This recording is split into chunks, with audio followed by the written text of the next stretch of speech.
Welcome to the Liberty Show. I'm Matthew Kirby. I'm CEO of Liberty Classical Schools, and we're developing a network of K-12 American classical charter schools in Georgia. And the mission of those schools is to form knowledgeable, virtuous citizens. And we're super excited about the work. We think it's great for kids and families.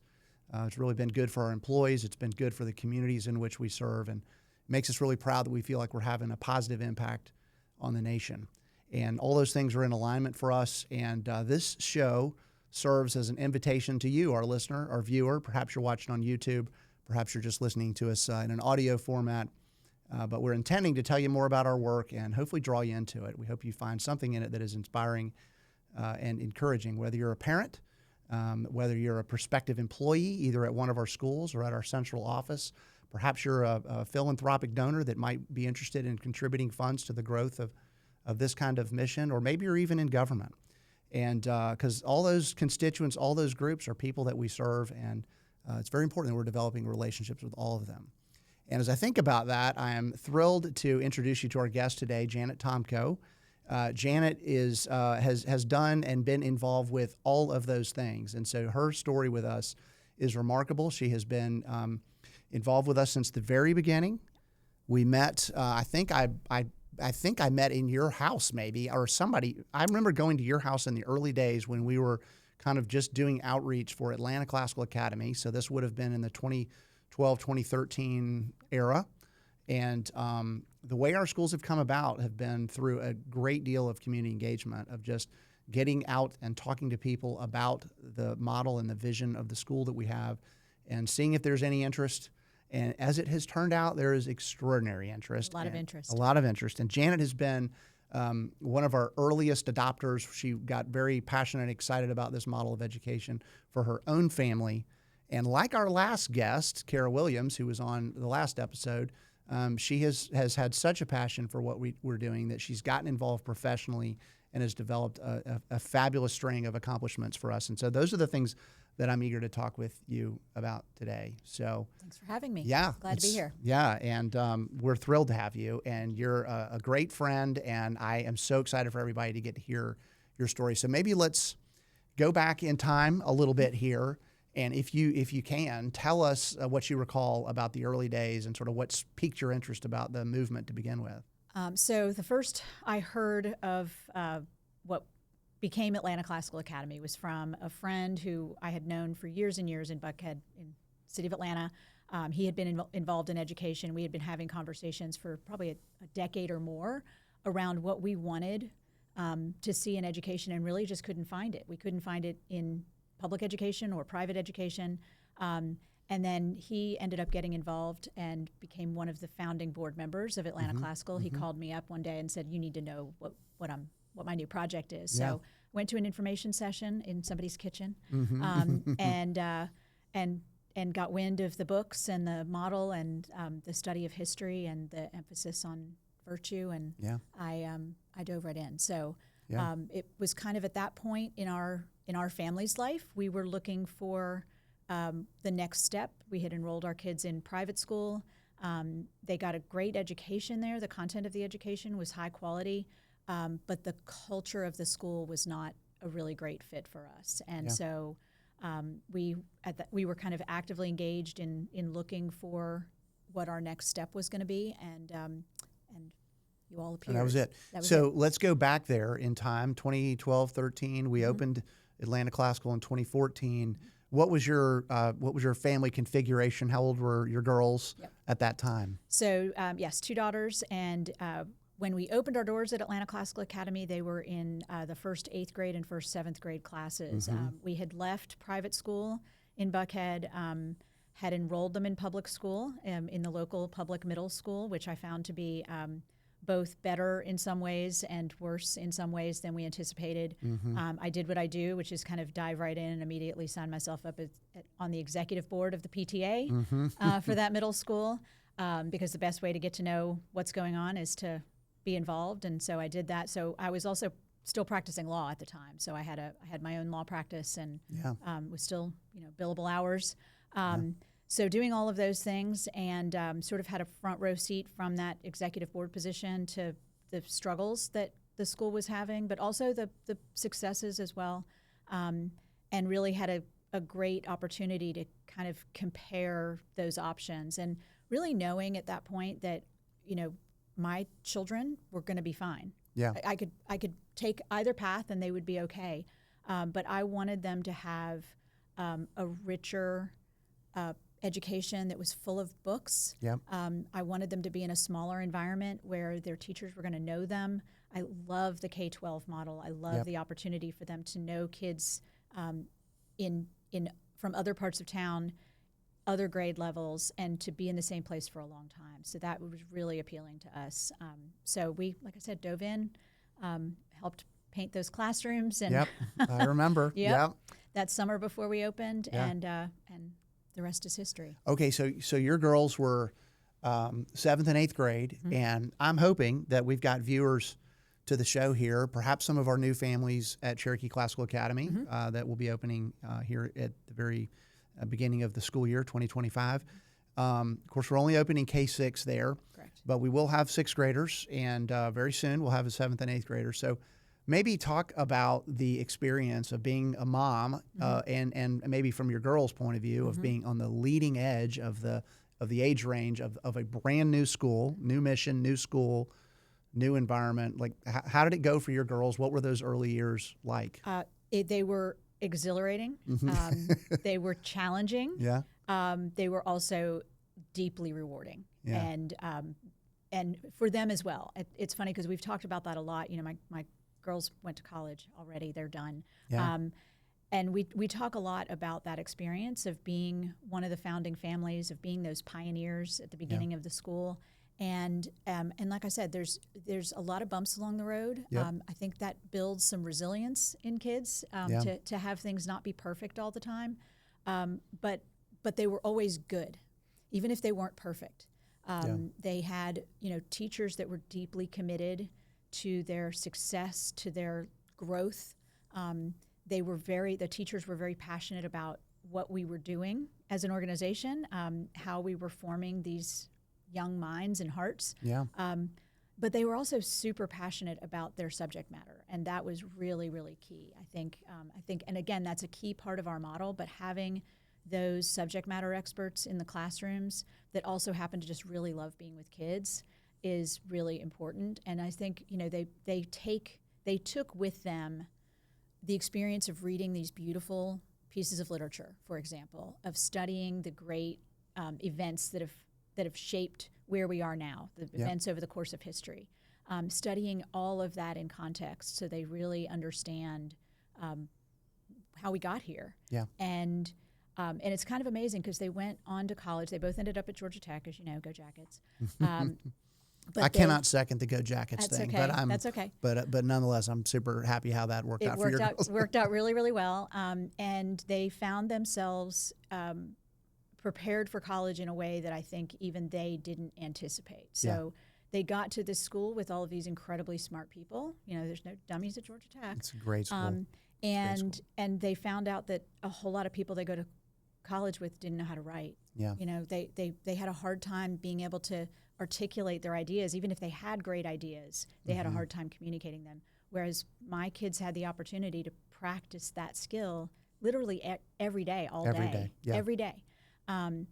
They learned that most people that went to college had no idea how our government works, had no idea how to even figure out how to vote. Yeah.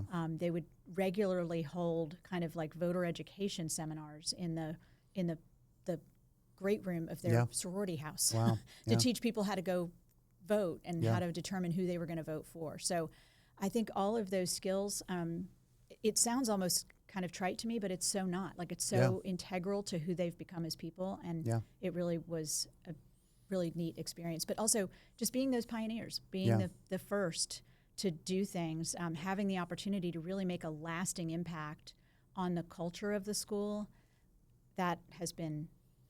It's a great opportunity, isn't it? It's a great opportunity. The friendships really that develop through that are remarkable. Mm-hmm. The passion for the mission is what kind of binds everybody together. Yeah. There definitely are bumps in the road. There definitely are challenges. That's all very true. All right, I want to. I think your daughter's experience academically is very interesting. I mean, maybe talk a little bit about our low tech approach, and then your daughter's revelations that they have high capacity for technology. Like, how did that all play out? That's kind of an interesting story, especially for those who might say, well, gosh, it's 2025. We've got AI. We need to get with the program in this modern technological society. Why do we need to be reading old books? Why would we study Latin? Right. Talk about that a little bit. So my older daughter was always a science kid. That was always a passion for her. We knew that she would go to college and study something around science. So the Georgia Tech route wasn't a shock at all. Mm-hmm. And we knew that as part of the education. So we talk in about classical education. We talk about the books. We talk about the history. But the math and the science is every bit as important. That true liberal arts education, where they get a solid background in all of those core subjects, really, really key. So I knew she was going to be well prepared for her science path, and that's the path she took. Our younger daughter really was an English kid. Like she turned out to be a really terrific writer. She really gained those skills. She had teachers that recognized that talent at Atlanta Classical and really helped foster it in her and foster a love of that in her. And so we really just assumed that she would end up going to college somewhere and studying English and probably studying business, because we knew she was pretty ambitious. She ended up picking Georgia Tech, which was a little bit of a surprise, and there were a lot of reasons for that. And she started in the business school, which would have been a great fit for her. She took her first computer science class of her life at the Georgia Institute of Technology. We do teach computer science at our schools. She never really had the opportunity to take it. She took other advanced placement courses and electives and things. But she took that first computer science class ever. She had never coded anything. And about halfway through the semester, her professor approached her and said, I need to talk to you. And she thought she was in trouble. and he sat down with her and basically said, I've been teaching this class for the better part of 20 years at Georgia Tech. My TAs are bringing me your homework every week. And every week he would give a different problem set, and they would have to code a solution to it. You're bringing work to this that we've never seen before, completely outside the box, completely different than what everybody else is turning in or has ever turned in, and it functions perfectly. You need to be majoring in this. Wow. And she said, that's kind of crazy, because this is the first computer science class I've ever taken. And he's like, okay, well, how? How are you doing that? Because this is not beginning computer science at Georgia Tech. This is, advanced stuff. And she said, well, I took Latin for a long time in high school. Love that. And I understand how languages are constructed. And this is the same. I'm just sort of memorizing all the bits and pieces of the language and the rules around how it goes together and applying it to Python. And it works. And so he suggested that she go talk to the Career Center, and she did, and they gave her the average starting salary of a woman graduating from Georgia Tech with a computer science degree, and she immediately changed her major. That was attractive. Yep. It's very attractive.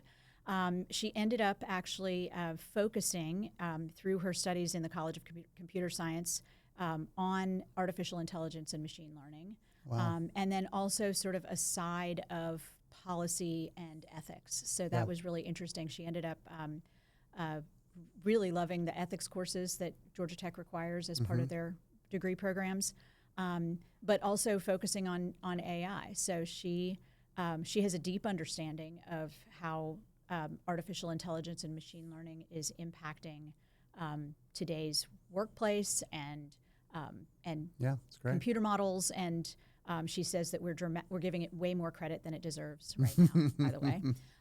But the journey was not at all what we would have predicted, but the education she received at Atlanta Classical Academy unlocked endless potential. She could do anything she wanted, and both of my kids could do whatever they wanted and had the skills to do that. That's amazing. Yeah. Well, we'll take the credit. I think you and your husband are amazing parents, and you've raised your girls in an awesome home, and I think that has a lot to do with it too. So I certainly wouldn't want to overstep taking credit there.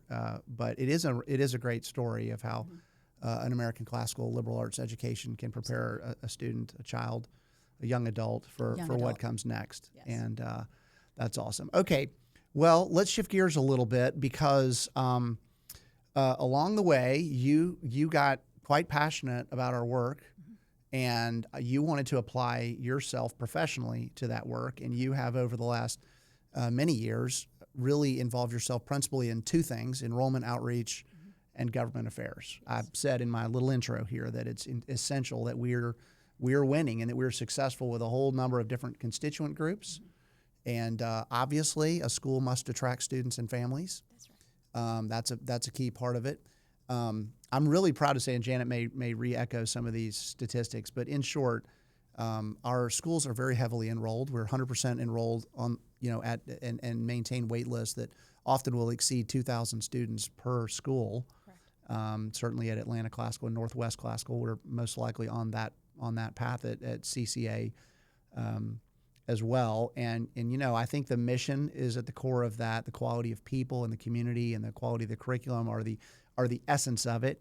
But Janet Tomko, here sitting in front of me, has been the ringleader of that activity and has really made it happen for us. And so anyway, we'll get to the government affairs piece in just a minute, but kind of what was your maybe say a little bit more about your motivation to join us, and then kind of what are the things you're most excited or proud of in the role of enrollment? So a couple of things. I mentioned I was practicing law. I'm a licensed attorney in several states, and I found that my kids were benefiting from this opportunity, and I had done that deep dive in searching for an education that I thought was really rich and rigorous and deep, and not finding it, and then as I got more involved at Atlanta Classical Academy and really started to understand the limited options that a lot of families have, I felt so incredibly fortunate that we had options.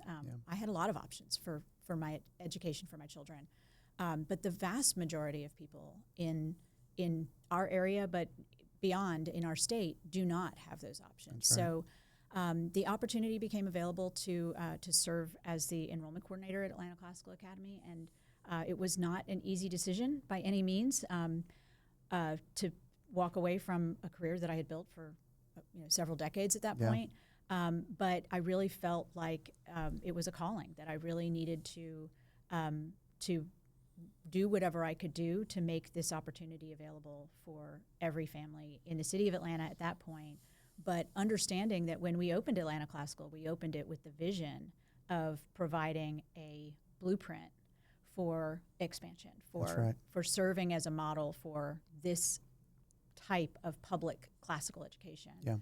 And so with the hope that we would grow, which of course we pretty quickly did. But so that was what drove me to that position.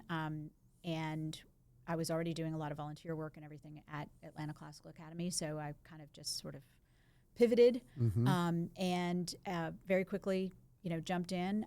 It's very easy for me to tell my story. It's one of my favorite things is to brag about how amazing our schools are, so that's easy for me to do as well.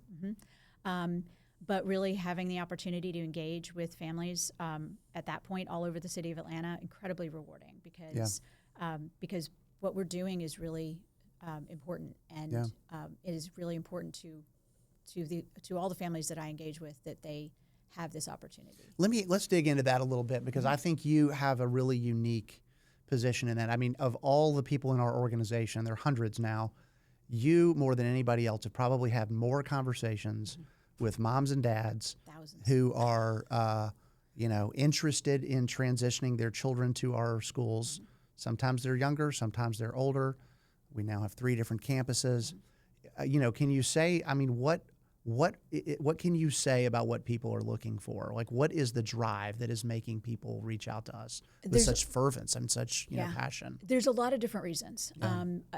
I think a very common theme, everybody that walks in our doors for any reason, and everybody that logs into a webinar or comes to an information session, they're all there because they desperately want the highest quality education they can get for their children. So no matter who they are, where they're coming from, they're all looking for the best option possible for their child.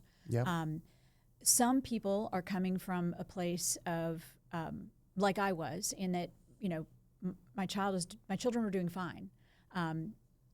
They just weren't getting the content that I wanted them to have. They weren't reading enough books. They weren't learning to write as much as I really wanted them to. that was a primary driver for me initially, and I think that's a big reason that people walk in our doors. Increasingly over the last several years, the wish to shield their children from technology in classrooms, because I think as more and more parents are understanding that that's distracting and in some cases quite harmful, they are specifically seeking us out, because we have always not had technology in our classrooms. But then, the more difficult conversations that I have are where, a family will come to us desperate for an option because they know their child isn't safe where they're going to school. Those are much harder conversations, because we still, we welcome everyone. Our schools are available to everyone, and yet we don't have enough seats. So we have these massive wait lists. I want to say yes to everybody, but that's, again, what drives me every day. So those hard conversations where I'm talking to parents who don't have a safe school, who don't have an option for a child to go. It's not even about the content. It's just about them being safe. And so it's a very wide variety of conversations, but ultimately they're all looking for the best education for their child. And that's really rewarding to have the opportunity to talk to those people. It's really a privilege. Yeah, that's awesome. Well, you do it very well. Thank you. And I know you derive a lot of joy from doing it. And also I think you're incredibly empathetic and so, kind of customer focused. I mean, I think I watch you wanting to be ultra responsive to families and thinking about timeliness and thinking about, that every family is on some sort of decision matrix trying to get things settled in their own families. And I know you, it's awesome. I sometimes envy you because you get the opportunity to give such great news. And there's there is a lot of, there are plenty of days where you have tougher news where it's like, man, we just don't quite have a seat for you, right? We're gonna have to put you on the wait list for now. But you often get to share that great news. And it's the best. And that is kind of the best thing going. So so for our listeners, we've scaled. Janet has been the enrollment coordinator or manager director at the Atlanta Classical School. She was in that position for the launch of the Northwest Classical School. She has since effectively replaced herself and provides support to her counterparts. They're now doing that work at the campus level. But you really drove the initiative because we don't have a staff in place for the new schools. So you take a huge, heavy role in getting out. Maybe talk a little bit about how we choose where to go tell our story. That might be worth mentioning to people. Yeah, I think we've developed that over time. Like and I think we're continuing to learn as we launch into each community. But I think it's a combination of where it makes business sense, and that's where I always appreciate your business background and making sure that that we never put ourselves in a position where we're not financially going to be able to because we're making a commitment to these families. That's right. We're going to be there for a long time. Right. So making it make sense from a business perspective, but then also just having a passionate group of folks in a community that are really helping us drive that demand. And that is also critically important. So we have had that everywhere we've gone so far. I continue to be incredibly gratified by the continual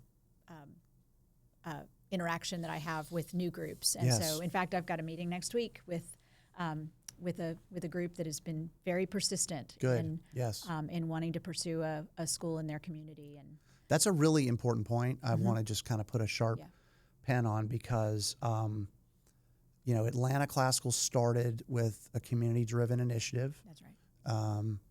Northwest Classical came as a result of a politician from the region who knew of families who were interested.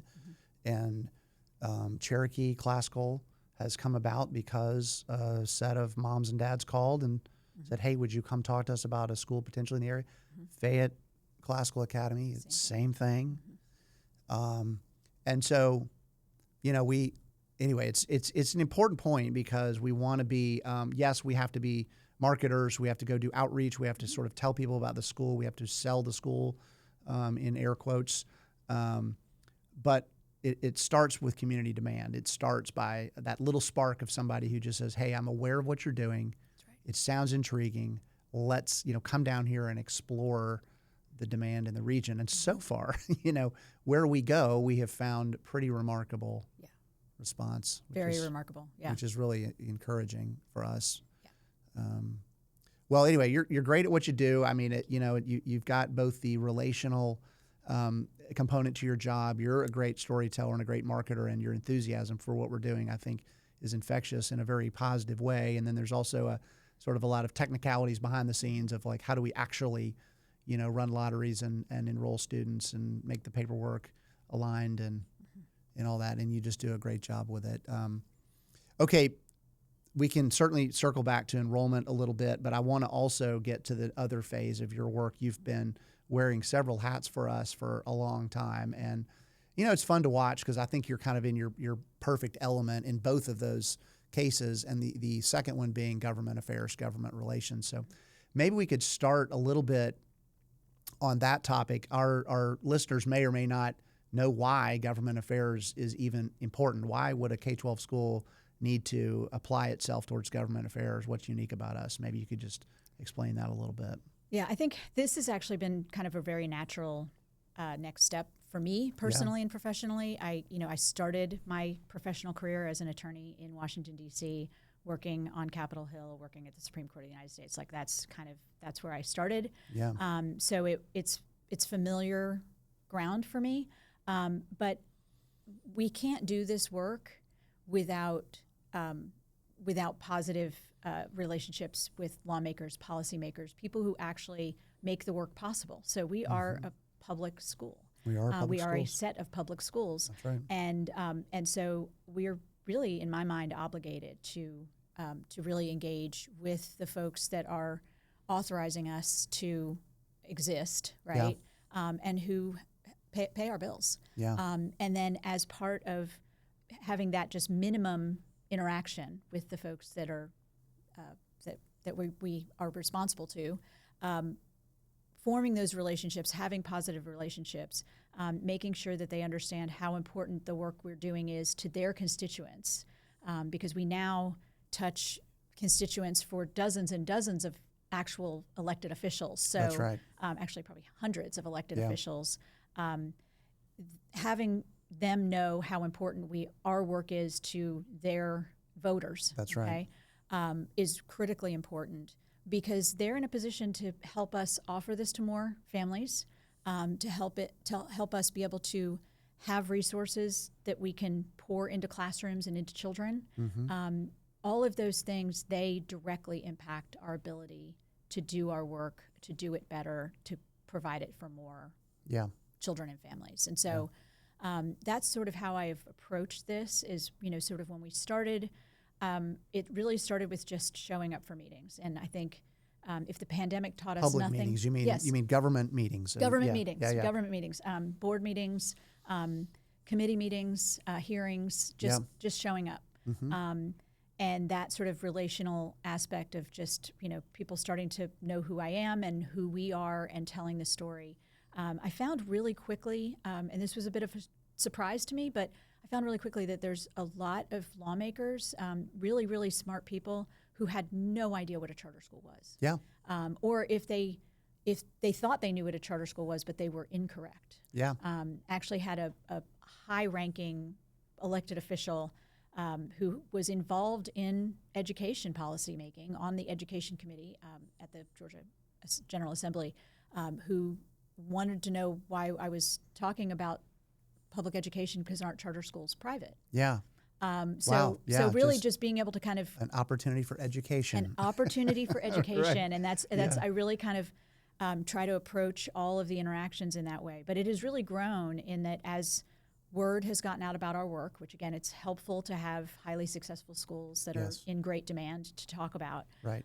But as people have gotten to know us a bit, and we've hosted events at the Capitol, we've hosted a series of tours, and we'll continue to do that for lawmakers and policymakers, people who could be in a position to help us with the work.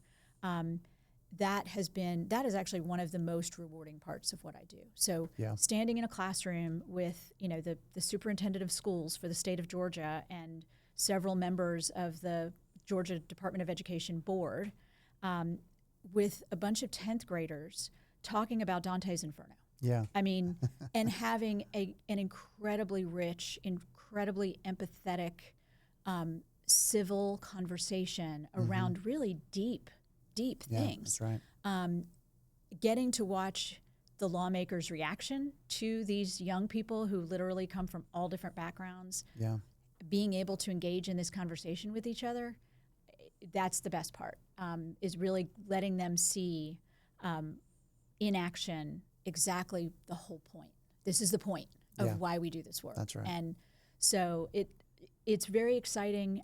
It has been, even increasingly fruitful for us in terms of those relationships and successes. And I just am excited to kind of see how we continue to grow those relationships. Yeah. Well, you've done a great job with it, Janet. I hear about it all the time, and it is interesting. I mean, it is important, as you said, showing up is a lot of it, and I think it might be half. It might be half of it. Well, I have teenage children, and that's a lesson we talk about a lot. Like sometimes showing up where you're supposed to be, when you're supposed to be there, wearing what you're supposed to be wearing. That's right. It might be a large percentage of success. That's right. But it's also true in adult world, also true in in politics and government affairs and all that. And but also I do think that it's your enthusiasm for what we're doing, your passion for what we're doing, your willingness to your fearlessness in telling the story to people that you don't know yet. And I mean, that's not to be taken for granted. You're obviously an extrovert in that way. And but it's much to our benefit, and I do think it's something that has made us stand out among charter schools and charter school networks in Georgia. We've intentionally applied resources to that initiative, and I think you have caused us to be kind of a leader in the state of Georgia. We talk about wanting to be the preeminent network in Georgia, which is a very bold ambition, but it's things like this that make us that way, I think one of the things that I've really tried to lean into is, part of that relationship building is also partnering with other allies. So whether it be, other successful charter schools or charter school networks who have maybe a very different model than we do, but a lot of the same goals in providing high quality options to families. Partnering with other opportunities who have a great interest in seeing charter schools advanced, and really kind of trying to make the most of those opportunities, because we really amplify each other's messages. So, this past year we worked with the Georgia Charter School Association, the State Charter School Commission, and Tapestry Charter School, who we've developed a great relationship with. And again, their model is very, very different than ours, but also highly successful for what their mission is.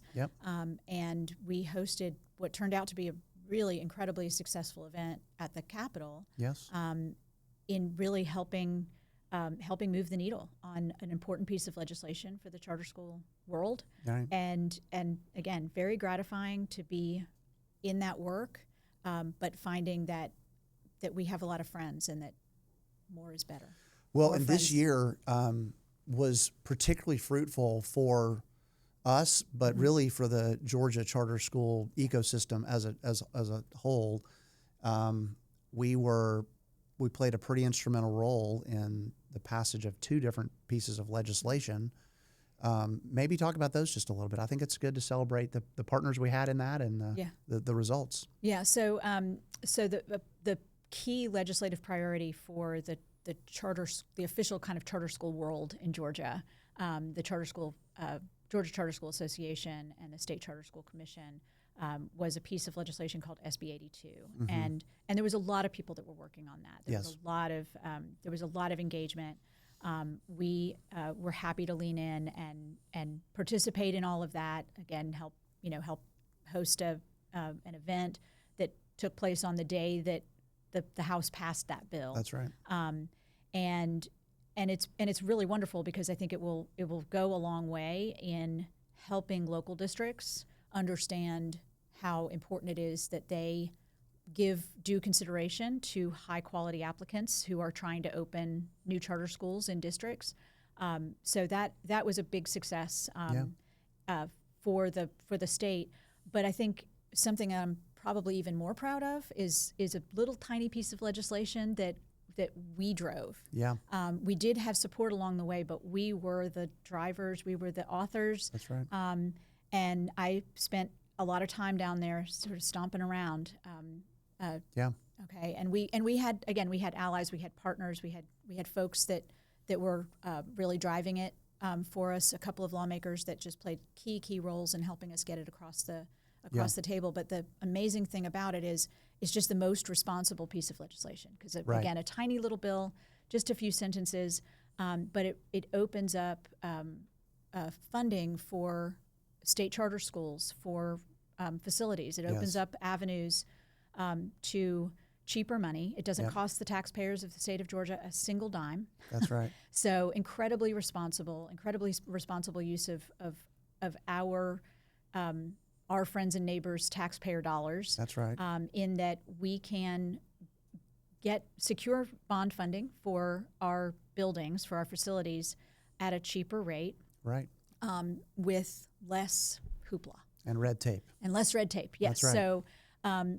So a great benefit for us, obviously, as we're building new schools. That's right. But a great benefit to all the charter schools in the state in really doing that. And again, I'm really, really proud of that. I kind of was a little surprised by us being able to actually pull it off. Well, it was, to your point, a very practical, small but highly practical piece of legislation. Yeah. Tiny little piece of legislation, but giant consequences big consequences for us and others. Yeah. And really having the opportunity, that we sat down with the governor's staff to explain it, like having the opportunities to have these relationships. Yeah. It's because of the work we've been doing over the last bit to already have these people know who we are. So, so not introducing ourselves for the very first time and saying, hey, I know, by the way, we need this. Yes. Like they know who we are, they know about our work. And so having laid that groundwork made it possible. Makes it possible. Right. Dig the well before you're thirsty. That's kind of exactly idea. right. And develop those relationships in part because they're just good and they're a very rewarding part of our jobs and our lives. But secondly, because that's an effective way to do business is to get in there. Well, Janet, thank you for talking with me. I want to maybe in closing here just ask you to look forward a little bit and talk about, kind of as you evaluate what you know about Liberty's plans kind of over the next year or so, what are the kind of things that excite you the most? What's got you most enthusiastic? The same thing that drives me every day, and that is the opportunity to talk to families in Georgia and tell them about our work and tell them about this opportunity for their families and their children. It's really the same whether I'm talking to lawmakers, whether I'm talking to prospective families, whether I'm talking to the grandparents who are thinking their grandkids' education needs to be a little better. Just that those opportunities, and like I said, I'm constantly looking forward to the next market, the next, where can we find us a building? That's right. That's right. Where can we build our Keep next advancing school? the mission. Yes, exactly. Yeah. So yeah, it's very rewarding work because the gratitude that we get from families who are so excited about having an option for their kids and for their families, having an option that they don't have to go bankrupt for by paying private school tuition. That's right. All of those things. It's great work. Yeah. Well, that's great. So, friends, we're going to start to wrap it up here. Again, I'm Matthew Kirby. I'm CEO of Liberty Classical Schools. Should have said at the very beginning, just so you've got full awareness, we're the operators of Atlanta Classical Academy, which serves children in the Atlanta Public Schools District. We're the operators of Northwest Classical Academy in Kennesaw, Georgia. It has a statewide attendance zone. We'll be launching Cherokee Classical Academy in August of 2025. It has an attendance zone that is multi-county in nature across the top end of the metro Atlanta area. And we're striving and doing our very best to bring a similar school to Fayette County or the surrounding region, kind of south of Atlanta. And our ambition, as my guest Janet Tomko said today, is to continue to make this style of education available to as many people in Georgia as we can. And you can read more about us at libertyclassicalschools.org, and I sincerely hope that you will do that. So, Janet, thank you so much for spending time with me today. It's been awesome to talk to you. I appreciate Been it. great.